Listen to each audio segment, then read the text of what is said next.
Olá pessoal, sou a Mari Ferreira, estou aqui com o nosso CIO, João Piccioni. Tudo bem, João? Tudo bom, Mari? Tudo jóia. Vamos começar a falar de mais um mês aí que passou, né, e sobre a rentabilidade dos nossos fundos, né?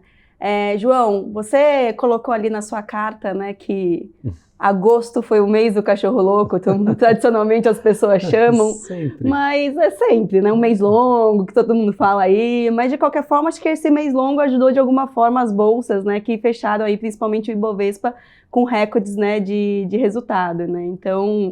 Vamos começar aí com você contando como foi o nosso mês longo aqui na Bolsa. Vamos lá, né? Bom, agosto realmente foi um mês difícil para os mercados globais.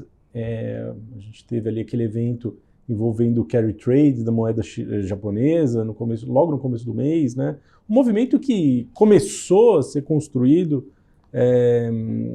na verdade, em junho, né, com o debate do Trump e do Biden, que deflagrou o rotation trade e acabou aumentando, trazendo volatilidade para o mercado americano em especial, e isso acarretou, vamos dizer assim, uma fuga dos investidores do segmento de tecnologia, que a gente pôde perceber em julho, e deixou esses investidores que faziam carry trade com essas empresas, com as ações das Big Techs, enfim, meio que na beira do abismo, né? A hora que o Banco Central japonês decidiu subir os juros ali na virada do mês de julho para agosto, ele praticamente selou, vamos dizer, a corrida por liquidez, a corrida para que as dívidas em iene fossem pagas, né? E a gente percebeu aquele sell-off gigantesco da Bolsa Americana, né? O Nasdaq chegou a cair quase 10%,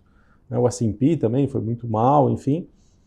Um começo de agosto muito difícil. Por aqui, o Brasil meio que escapou desse movimento, talvez por não estar fazendo parte desse hall de países que participavam desse carry trade mais agressivo, vamos dizer, tomar dinheiro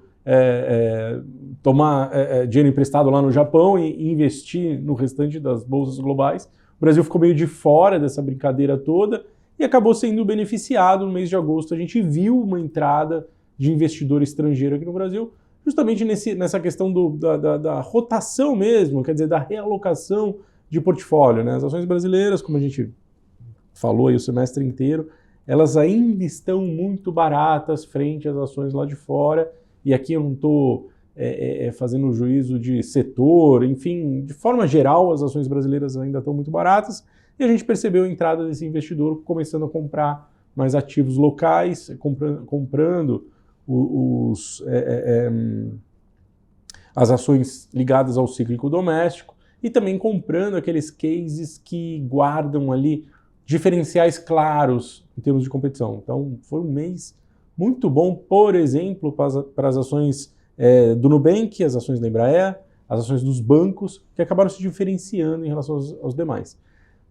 Mês positivo para o Brasil, e lá fora, apesar daquele primeiro choque, e aí, enfim, tiveram todos os atropelos e as narrativas envolvendo, vamos dizer, o fim da era do AI, que nem começou, pois e que nem começou, né? Agora que a gente está vendo esse negócio começar a sair do papel de verdade.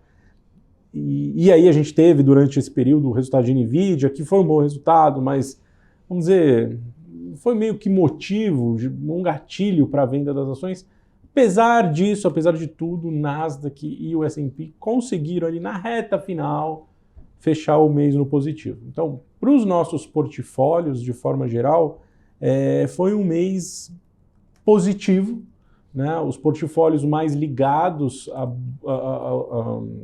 aos ativos locais performaram muito bem. Os portfólios internacionais, com uma ou outra exceção, apresentaram resultados negativos, mas a boa parte ali dos fundos trouxeram ali resultados positivos também, acima aí, do zero, né? Que no final das contas é o que mais importa quando a gente está olhando no todo, né? No geral, ainda mais em meses como esse, assim, extremamente difíceis de navegar, né? Então, de forma geral, agosto, apesar da característica de ser um mês costumeiramente difícil para os mercados, acabou se saindo, vamos dizer, até melhor do que o esperado. Vamos dizer assim, que as coisas se salvaram ali na reta final. Legal. Aproveitando então o gancho do AI, né, de AI e do mercado global, vamos falar um pouquinho do Tech Select, né? O Tech Select que fechou com uma alta aí de 1% em agosto, né? 2,3% aí acima do S&P. Eu acho que a gente fez um movimento importante, né, com o Tech Select desde julho ali, que a gente acabou liquidando algumas posições de empresas e alocando mais em caixa. Uhum. Em agosto a gente conseguiu recuperar isso com novas aquisições, né? Isso. Exatamente. Bom, ali no meados de julho a gente reduziu a exposição no Tech Select para 80% nas ações, trabalhamos um pouco de caixa, justamente porque a volatilidade estava sinalizando uma deterioração do mercado, uma questão até mais técnica do que efetivamente de problemas com as empresas, né? A gente sabia que a temporada de resultado ia ser, tinha na cabeça pelo menos que a temporada de resultado seria positiva para as empresas de tecnologia em termos de números, em termos de balanço. A gente fez uma redução pontual ali em julho, esperando que essa volatilidade ela avançasse e que ela, de certa forma, se dissipasse, né? Ela demorou um pouco mais até do que a gente estava achando, mas também quando começou a dissipar no mês de agosto, ela se dissipou com uma velocidade absurda, muito rapidamente. Uhum. E muito rapidamente nós voltamos a plena carga no fundo. Hoje a gente tem uma posição só de 5% em caixa, o restante já está realocado nos ativos. No mês, os destaques aí foram as ações da Meta e Netflix, Meta, Netflix e Eli Lilly. Né? A gente não pode tirar aqui, inclusive a gente aumentou a exposição na Lilly depois dos resultados. Eli Lilly, para quem não sabe, é a fabricante do Mounjaro e do Zepbound, né? São aqueles medicamentos para diabetes e para emagrecimento. O pessoal está usando Mounjaro, que é para diabetes, para emagrecimento também, mas enfim. A empresa vem desempenhando muito bem e vem mostrando outras frentes aí que importantes em outros tipos de tratamento. Empresas do setor de biotecnologia, nós aumentamos um pouquinho o peso dela dentro do portfólio. Meta e Netflix também foram destaque, né? O Netflix, ele, depois do bom resultado do segundo trimestre, vem mostrando que a linha de negócio que está associada à questão dos ads, advertising, tem crescido e eles têm sinalizado que para frente devem trazer novos programas. Então, é um case que andou relativamente bem. E as ações da Meta também acabaram performando bem no mês de agosto, surpreendendo. Hoje junto com a Amazon, um dos maiores pesos da carteira. As ações da Amazon também no final do mês acabaram se recuperando da perda ali do começo do mês e acabaram ajudando ali na retinha final também. Então foi um mês relativamente positivo para o Tech Select. Acho que dentre esse ambiente, esse choque que a gente viveu ali no começo do mês, eu acho que sair com uma leve alta, né, assim, 1% de alta, é algo bastante positivo. E o Zuckerberg acalmando o mercado, né? Falando que, embora eles estão investindo muito em AI, logo vem a margem aí de lucro e eles estão olhando para toda a rede, né? É isso mesmo. Eu acho que não só o Zuckerberg, né, mas, vamos dizer, acho que todos os CEOs das Big Techs foram muito vocais de que a dinâmica da inteligência artificial está só no seu começo. Aproveitando então para convidar todos vocês a lerem a carta do Tech Select, né, a carta trimestral. O João fez uma excelente analogia aí de AI com o lançamento da internet nos anos 90, né? Então tá super interessante, além, óbvio, né, da gente entender mais a fundo todas as empresas da carteira do fundo. Vou deixar o link aqui para vocês, então acessem e leiam na íntegra. Seguindo aqui na linha, então, de tecnologia, João, a gente teve o Monday Bets também com desempenho interessante no mês de agosto, um desempenho positivo. Você comentou de Nubank, né? Então, ele foi muito impulsionado também pelos bons resultados da segunda camada de tech. Fechou aí o mês com 2,6%, né, de valorização. Sim. No ano, quase 35%, né? Acabou que o Monday Bets virou, dentro da família de tecnologia, é aquele fundo que está com o melhor desempenho no ano, né? Logicamente que essa segunda camada ela é bem mais difícil de ser avaliada, né? São cases um pouco mais ariscos do que o que a gente está acostumado ali, quando a gente olha para o Tech Select, são empresas menores, né? E aí, nesse mês, destaques aí para AppLovin e Nubank. AppLovin já vinha aí em uma arrancada muito grande, uma empresa ligada ao setor de advertising, né? Mídias, na verdade faz os ads dentro dos games no celular, então tem toda uma característica ali bastante importante de uso de inteligência artificial, inclusive. E o Nubank, que todo mundo conhece, né? Um banco brasileiro que a gente trouxe para a carteira já faz algum tempinho, já alguns meses. É um case também que tem se mostrado muito resiliente e tem recebido esse fluxo dos investidores estrangeiros. Os investidores estrangeiros que olham para o Brasil têm alocado seus recursos nas ações do Nubank, nas ações do Mercado Livre e também nas ações ali da Embraer, né, que é um case que também a gente já trouxe para outra carteira. Mas no caso do MoneyBets, Nubank se encaixa bem dentro daquele segmento de tecnologia ligada ao setor financeiro, né? Então essa que é a pegada aqui, é isso que a gente está tentando capturar com o Nubank. Enfim, foi um mês muito positivo. Do lado negativo, ficaram as ações da Lam Research, ligada ao segmento de semicondutor, e aí sofreu por conta dessa questão da NVIDIA no final, e as ações da Elastic, que frustraram a divulgação do resultado. E aqui é uma característica desse portfólio, né? São cases menores, de empresas menores, e que quando os resultados saem, eles são, vamos dizer, vêm abaixo das expectativas, as ações caem abruptamente. O case de Elastic foi um desses. Na reta finalzinha ali do mês passado, as ações de Elastic, no dia pós a divulgação do resultado, caíram aí 26%.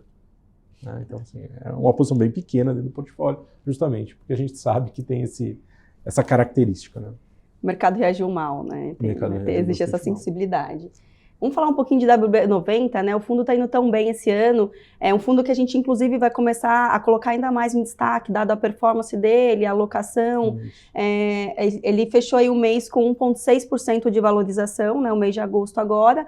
Mas ele foi impulsionado com uma dispersão de valorização, né? Fala um pouco da carteira dele, do que você viu. Bom, o WB90, eu tenho com o time aqui, a gente tem tentado deixar bem claro o processo de investimento, né? No WB90, a gente procura fazer a nossa seleção de ativos, vamos dizer, num aquário muito menor, no aquário das ações que existem dentro da Berkshire Hathaway. É como se a gente olhasse para o Warren Buffett e falasse, olha, ele sabe muito bem escolher ações, e das ações que ele já selecionou para o portfólio, a gente vai escolher aquelas que a gente acredita que tem um potencial mais interessante ainda. Então, esse é o portfólio do WB90. Hoje, ele está composto, vamos dizer, são diversas empresas, acho que agora são mais de 20 empresas, sendo que a gente tem participação nas empresas japonesas, que sofreram mês passado também, barbaridade por conta lá da questão do carry trade do iene. A bolsa japonesa foi a que mais sofreu, no final das contas, nesse ano. Mas, de certa forma, o portfólio funcionou. Então, destaques esse mês para as ações da Berkshire, que acabaram andando muito bem. Hoje, as ações da Berkshire representam 18% do WB90, e as ações ligadas ao setor financeiro e ligadas ao setor de seguros, né? Nesse trimestre, o Buffett, ele no report que eles divulgam trimestralmente, ele divulgou ali que eles compraram as ações da Chubb, né, que é uma grande seguradora americana. A gente adicionou essas ações no portfólio. Também foi um case aí que ajudou a carteira a andar. O WB90, eu confesso que assim, tem me surpreendido, é um portfólio que tem andado muito bem, muito positivo. Ele tem uma volatilidade menor do que o setor de tecnologia, está subindo aí 40% no ano, né, um baita número, e mês após mês ele vem se mantendo no positivo. É uma excelente opção para aqueles investidores que querem alocar seus recursos em bolsa americana. Acho que é um case que é um fundo que vai trazer mais conforto, porque ele tem uma volatilidade menor, ele é um portfólio menos a risco, vamos dizer assim. Mas também o que a gente espera é que num cenário de bull market, que a gente não deixou de viver, apesar aí dos solavancos, ele tem um desempenho menor do que o do segmento de tecnologia. Mas é um produto muito interessante para a alocação dos investidores que desejam ter exposição lá fora. Maravilha. Até, né, a gente vê aí com seus já 94 anos recém-feitos, aí dia 30 de agosto foi o aniversário dele, continua se refletindo aí boas decisões, né? Bom, ele já não toma, ele na última apresentação que ele fez para o público, né, no encontro que eles tiveram, Gani Mai, já deixou bem claro que as decisões já estão sendo tomadas pelos seus coordenados, vamos dizer assim, mentorados. Né? O Greg, mentorados. O Greg Abel, que é o CEO ali da Berkshire, é quem está tomando conta dos portfólios, que está tomando conta das decisões. Então ele, no auge dos seus 94 anos, já é mais uma figura, mas daqui para frente, né, vai passar a ser uma figura mais de representatividade do que é a Berkshire, do que tomada de decisão mesmo, né? Bom, seguindo ainda na linha de internacional, né, na verdade vamos falar aqui de moedas globais, né, mais especificamente de cripto, e aproveitando o gancho, né, que a gente está falando dos Estados Unidos e falar um pouquinho de como essas mudanças recentes, né, nas eleições americanas influenciaram aí os fundos de cripto, tanto em Bitcoin como em todas as outras moedas que as principais pelo menos, que a gente aloca ali no fundo. Não foi um mês positivo para cripto, né? A gente elaborou ali uma estratégia para tentar reduzir o impacto do Bitcoin. Não foi tão favorável como a gente gostaria, mas a gente ainda está acompanhando, né, toda a carteira de perto. Isso. Bom, o cripto sofreu esse mês, acho que um pouco em linha. Uma parte desse mau desempenho também esteve ali associada à questão do carry trade, não dá para a gente tirar isso da conta. Lembrando que em cripto a gente tem uma dependência maior dos fluxos de recursos, então quando você tem um fluxo de recurso negativo, assim, é normal, é natural que você tenha uma corrida maior para abandonar posições, né? E isso ali se somou também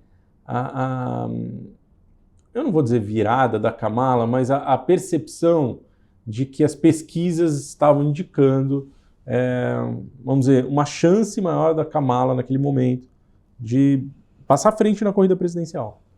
Então, isso de certa forma tirou um pouco do brilho das criptos que, vamos dizer, tinham se recuperado ali no mês de julho, especialmente depois ali da tentativa de assassinato do Trump, né? Que daí todo mundo falou, o Trump já ganhou. Uhum. E aí a Kamala veio e meio que enterrou um pouquinho essas expectativas. Agora, olhando para frente, eu acho que a gente está num momento super positivo para comprar criptomoedas, no sentido de que, primeiro, me parece que já, ao longo desses últimos 6 meses, essa classe ela já se institucionalizou, já é uma classe que, vamos dizer, que gera confiança do investidor internacional, uma classe que complementa bem o portfólio, que traz descorrelação, não vejo como um único ativo a ser investido, tem que ter isso muito na cabeça, mas ele complementa bem o portfólio.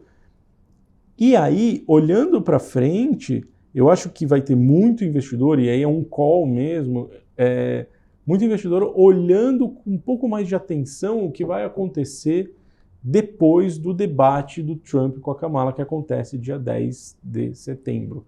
Esse debate, para mim, ele pode se tornar meio chave para uma arrancada das criptos, assim como outros segmentos da Bolsa Americana, como, por exemplo, o Russell 2000, né, que incorpora lá as 2.000 menores empresas da Bolsa Americana, da mesma forma como o ocorrido em 2016. Em 2016, a gente teve um comportamento muito similar à medida com que, apesar do Trump, daquele momento, ninguém conhecia ele direito, ninguém sabia o que ele pretendia, mas sempre que havia os debates com a Hillary e ele se mostrava ali como um possível vencedor, os ativos ligados à economia real e os ativos ligados à questão das empresas menores, empresas que se beneficiam de menores impostos, etc., acabavam performando muito bem. E se você olhar a dinâmica de 2016, foi uma dinâmica muito favorável para esse tipo de case, e o Bitcoin e as criptomoedas estão ligadas ali ao Trump, né? A arquitetura que ele está montando, pelo menos idealizando, vamos dizer assim, para o ano que vem. Então, tem um bom espaço para as criptomoedas andarem. Um bom espaço, mas você vê que esse espaço no curto prazo aqui, pensando em eleições e alinhados aí com o que você acabou de falar, né? Tem o primeiro debate, que vai ser dia 10, a gente tem outros eventos acontecendo aí, pré-eleições ainda, que podem impactar o mercado de cripto como um todo, né? E é bom a gente ficar atento com esses movimentos. Ou seja, né, talvez a gente veja os fundos ainda dando assim como aconteceu no final do ano passado, inclusive, né? Uma bela arrancada aí. Então, aproveitando, inclusive, né, para falar que a gente acabou de lançar um fundo novo. Na verdade, lançamos 2 fundos novos, né? Um fundo para investidor qualificado, Digital Crypto, e que é inspirado, inclusive, no criptomoedas, né, no Empíricos Criptomoedas, e um segundo para investidor geral, que chama Essential Crypto, já está disponível na nossa plataforma. É um fundo em que aplica 100% ETF, é um fundo que a gente colocou na prateleira justamente para aproveitar essa onda, essa reta final do ano, e principalmente pensando aí nesse momento de eleições e um momento oportuno aí de alocação em cripto, né? Então, também vamos deixar o link aqui para vocês darem uma olhada na íntegra, né? Todas as informações vão estar disponíveis no nosso site, né? Ótima oportunidade aí para a gente acompanhar a cripto e alocar um pedacinho da carteira ali nessa moeda, nas moedas. Bom, dando continuidade aqui então, João, vamos falar um pouco de Bolsa Brasileira? Vamos lá. Mais especificamente dos nossos fundos, né? Bom, renda fixa, né? Do que está aqui dentro do nosso portfólio da carteira sugerida. A gente tem o fundo caixa, que é sempre, né? Enfim, né? Aquela coisa ali rodando um pouco acima do CDI, é o que a gente recomenda aí para fundo de emergência.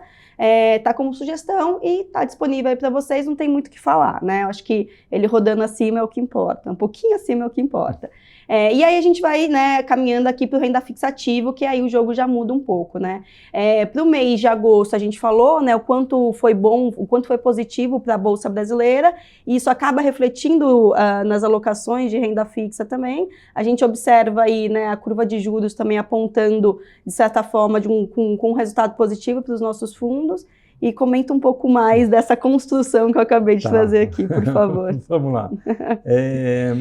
O renda fixa ativo, bom, eu acho que vale a pena a gente voltar um pouquinho.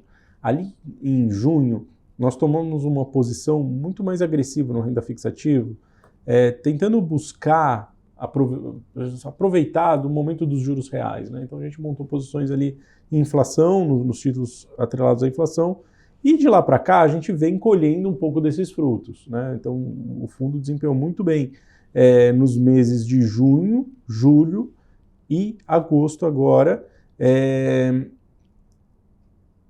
justamente capturando um pouco do fechamento da curva. Mas no mês de agosto a gente, bom, enfim, por conta aí, vamos dizer, da comunicação atabalhoada, vou chamar atabalhoada, ou um pouco atrapalhada do Banco Central em relação à questão da Selic, a gente teve sim alguns sobressaltos na curva de juro que, de certa forma, nós conseguimos aproveitar também. Né? Então a gente fez uma operação de trading ali na curva de juros que acabou fazendo com que a gente conseguisse gerar um retorno extra ali em cima do bench, e o renda fixa ativo ele superou mais uma vez aí o benchmark, rodou a 113% do CDI. Boa. Caminhando agora para os multimercados, né? Vamos falar do Carteira Universa, né? Que teve um resultado positivo agora em agosto, vem se recuperando sutilmente ali, mas vem apontando um resultado positivo, né? O Carteira Universo foi muito bem por conta exatamente do book de ações, né? Vamos lembrar, a estratégia dele é composta por diversos books de ações, renda fixa, fundo imobiliário, ouro, moedas. E o destaque, sem sombra de dúvidas, veio do book de ações. Alguns papéis que a gente tem ali na carteira acabaram andando muito bem, e por mais um mês consecutivo, a carteira superou com muita folga o seu benchmark, né? Então, ele subiu os 2,60 no mês, um resultado muito forte, e no ano vem se recuperando rápido, né? E já chegando bem perto ali do CDI. A gente acha que até o final do ano com essa bolsa do jeito que está, a gente vai conseguir, com uma certa tranquilidade, até bater esse benchmark, tá? Nos 12 meses, o carteira já supera o CDI. Né? Então, assim, parece que a dinâmica está bastante favorável. Boa. E aí, João, assim, vamos trazer agora para a conversa, né, o Wealth Trading. E aí eu queria que você não só falasse da composição da carteira, mas trouxesse um pouco dessa mudança que a gente está fazendo, né? Bom, para quem ainda não sabe, né, a gente já chegou a comunicar em algumas redes, mas o Wealth Trading vai passar a ser Macro Select. Faremos algumas incorporações e a carteira vai ficar mais robusta, né, com mais possibilidades aí de ganho de mercado. Por que dessas incorporações, João?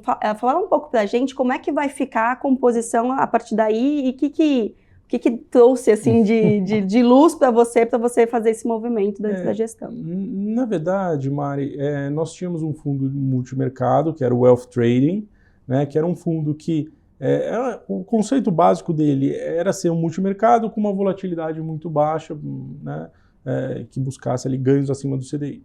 Ponto. A gente tinha esse fundo e a gente tinha diversos fundos da gestora que estavam ficando com patrimônio muito pequeno ou com estratégias que nós não conseguíamos acompanhar muito de perto. Né? Então, o que a gente decidiu aqui dentro da gestora foi consolidar esses ativos em um único produto, que vai ser o Macro Select.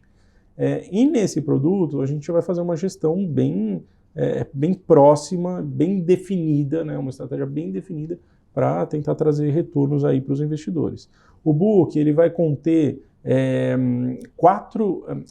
a carteira do Macro Select vai conter 4 books bem definidos, com visões claras ali sobre os portfólios, né? Da mesma forma que a gente conduz outras estratégias da casa, mas eles vão ser divididos entre renda variável, renda fixa, commodities e um book de trading. Né? No book de trading, a gente tem algumas ferramentas de automatização de trading que a gente vai colocar para rodar, né, nessa estratégia, né, são ferramentas que a gente já tem acompanhado há algum tempo.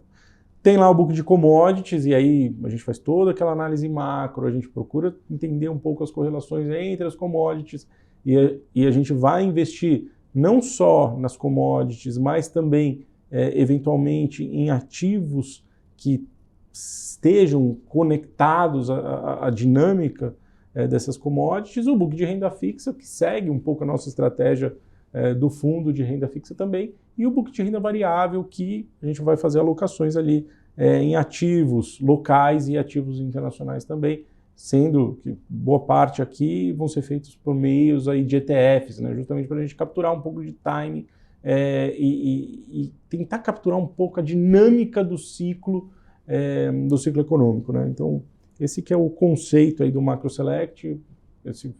Enfim, a gente está implementando essa nova carteira, vocês já devem conseguir ver a partir do mês que vem. Eu vou trazer para vocês isso mais detalhado na próxima carta. Maravilha. E, inclusive, a gente tem recebido algumas perguntas no nosso e-mail, né, no ri@empiricus.com.br, sobre as incorporações. Tem uma seção no nosso site em que detalha os motivos das incorporações e quais fundos estão sendo incorporados. Então, confiram lá no nosso site também. Se tiver alguma outra dúvida, além do que a gente informou lá, também continuamos aí à disposição. Bom, seguindo aqui então, João, a gente parte para o Deep Value, né? O Deep Value, ele fechou o mês extremamente positivo, né? Pelo menos na minha visão aí, quase 5,3% de valorização. Eu acho que pela carteira, né, ser tão soft, né, como a gente sempre fala, uma carteira padrão, mas importante para quem tem tanta aversão ao risco, mas gosta de renda variável, eu acho que ela teve um resultado aí que agrada os investidores, né? Foi um mês positivo para o Deep Value, Mari, assim, se você olha a dinâmica da renda variável brasileira dentro de agosto, você vai perceber que nos primeiros 15 dias, o que foi muito bem foi o cíclico doméstico. Nossa carteira detém posições ali ligadas às empresas exportadoras, empresas atreladas ao dólar, né, que tem uma parte das suas receitas atreladas ao dólar. E a nossa carteira ficou um pouco para trás nos primeiros 15 dias do mês, e até trouxe na minha cabeça que é um pouco de frustração. Mas as últimas semanas foram muito favoráveis, e a gente viu o fluxo caminhar para os nossos ativos, e inclusive o Deep Value ele acelera muito os ganhos nessa reta final, e encosta ali no Ibovespa, né, praticamente. O Ibovespa subiu 6,5% no mês, foi um mês muito bom pro índice da Bolsa. Mas o Deep Value veio ali numa corrida muito boa e, enfim, encosta no Ibovespa. E eu confesso para você que assim, hoje eu vejo a carteira muito bem estruturada para a gente conseguir superar, bater esse índice até o final do ano. Tá? Nos 12 meses, o desempenho do Deep Value é melhor do que da Bolsa. Então, só para a gente ter na cabeça aí. E falando em desempenho resiliente, né, a gente tem o Atrio aí que vem dando retornos, como você sempre diz, né, como um reloginho ali, sempre performando. E é uma família que a gente pretende crescer, né, a família Atrio ali dentro da nossa prateleira. Na verdade, a ideia é que a gente traga todos os fundos de renda fixa para essa denominação, né, esse nome. Alerta spoiler aqui.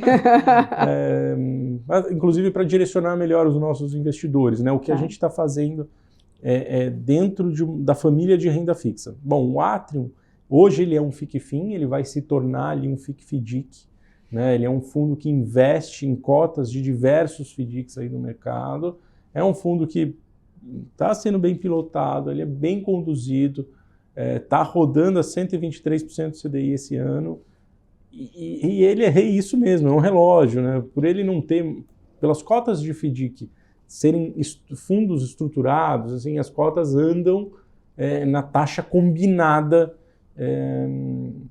na taxa combinada do fundo, então não tem oscilação mesmo, não tem marcação no mercado. E esses caras andam praticamente ali como um relógio mesmo.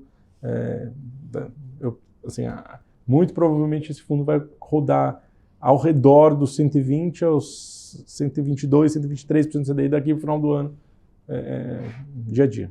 É isso. Excelente relógio, então, né? Um relógio que todo mundo precisa ter, eu acho. Não atrasa nem um pouquinho. Não atrasa nem um pouquinho, a gente gosta assim. Inclusive, né, eu acho que a gente vem reforçando esse movimento da gestão ativa dos nossos fundos, né, João? Cada vez mais a gente vem olhando para as alocações de uma forma dinâmica, né? Então, a gente vê os fundos passivos ficando não tão atrativos ali para os nossos cotistas, né, para o investidor final. Ao mesmo tempo que, em paralelo, a gente vem correndo atrás aí dos nossos resultados de outra forma, com esse direcionamento e essa mudança de estratégia que a gente vem fazendo, assim como outras que vocês vem acompanhando, né?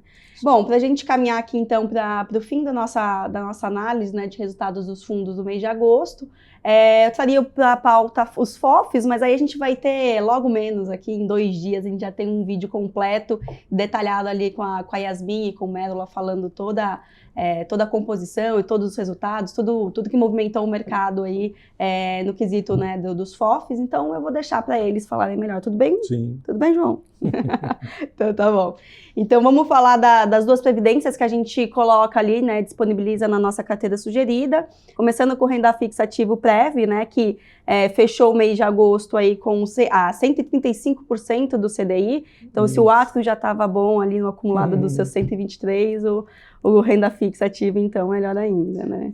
No caso do renda fixa ativo Prev, a gente tomou uma postura ainda mais agressiva sob a ótica, vamos dizer, de que é um fundo de longo prazo. Né? O que eu quero dizer como agressivo em termos, porque no final das contas o que a gente está comprando a mais ali é a posição em NTNB com vencimento ali em 2035. Então, por mais que você pense que é agressivo, na verdade você está comprando título público atrelado à inflação. Me parece que no longo prazo isso está gerando um prêmio em excesso muito grande. E a gente absorveu, de novo, esse fechamento da curva, capturamos em cheio isso daí ao longo desses últimos 2 meses. Foi muito positivo para o fundo. A gente tem conseguido bater o bench até com alguma folga, né? Tanto em julho quanto em agosto foram resultados muito bons. E na virada, nesse meio de agosto, também a gente fez um movimento, um trading, né, na curva de juros para justamente garantir esses resultados até o final do mês. Enfim, um desempenho bem legal. O fundo rodou aí a 135% do CDI. Legal. E aí, por último, então, o Global Return, que a gente vem falando cada vez mais, né, sobre essa previdência, é uma forma de você diversificar ali, né, a sua previdência, pensando numa alocação internacional, que também tem na sua carteira aí a NTN-B, então é um equilíbrio bom que a gente acaba fazendo aqui. O resultado disso foi uma rentabilidade de 152% do CDI, excepcional aí, quando principalmente a gente pensando em PREV, né, que a gente olha mais para o longo prazo, mas é uma carteira, ao meu ver, ali bem interessante na sua sutileza de ativos. Verdade, assim, apresenta um bom desempenho também. Vale lembrar, esse é um fundo que tem um investimento lá fora, né, ele tem um investimento em dólar. Ele compra o ETF World 11, que compra o Vanguard Total Index lá de fora, ou seja, tem dólar na sua carteira de um lado e investe em juro real no Brasil no outro, ou seja, dólar e inflação. Parece uma combinação muito poderosa quando a gente pensa em previdência e pensa em longo prazo, né? Então, para aqueles que estão querendo construir ali a sua poupança de longuíssimo prazo, esse é vamos dizer, um dos players aí mais interessantes. Lembrando que esse é um fundo para investidor qualificado, né? Então ele tem algumas restrições, mas ele é extremamente, vamos dizer, faz muito sentido para o portfólio dos investidores. Perfeito, João. Com essa notícia boa, né, sobre a rentabilidade dos fundos, a gente encerra o nosso papo de hoje. O que não foi tão positivo no caso de cripto, a gente vê aí uma perspectiva super boa. Dê uma olhada nos nossos fundos novos, eles estão recém-colocados na prateleira. Não percam essa oportunidade de entender melhor essa chance, né, de vocês pegarem essa atração de final de ano de cripto. Bom, é isso, pessoal. No mais, temos aí o nosso grupo do WhatsApp, né? Nosso canal ali do WhatsApp, também o link aqui abaixo. Não deixem de se inscrever. Lá a gente está enviando todos os dias muitas novidades sobre as carteiras de fundos, sobre a própria gestora, enfim, tudo que está acontecendo aí nos nossos universos, né? Que são muitos. E é isso. Até mês que vem. João, obrigada. Obrigado, Mari. Até mês que vem, pessoal. Tchau, pessoal.